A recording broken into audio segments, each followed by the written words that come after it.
George House Inspections. We're at a property in Eltham this morning. We're doing a house inspection, building inspection.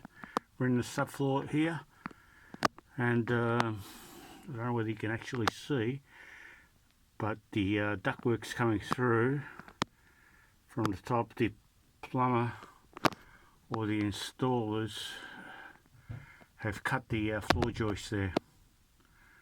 Now that's why the floor above is actually creaking, and it's not very good.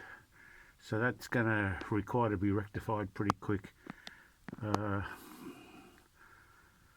also at the same stage,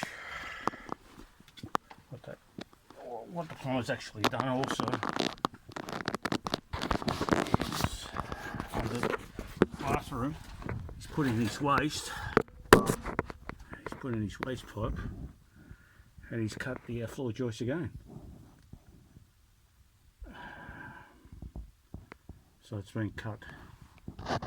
Now there's a little bit of water damage below. I would say that's probably past.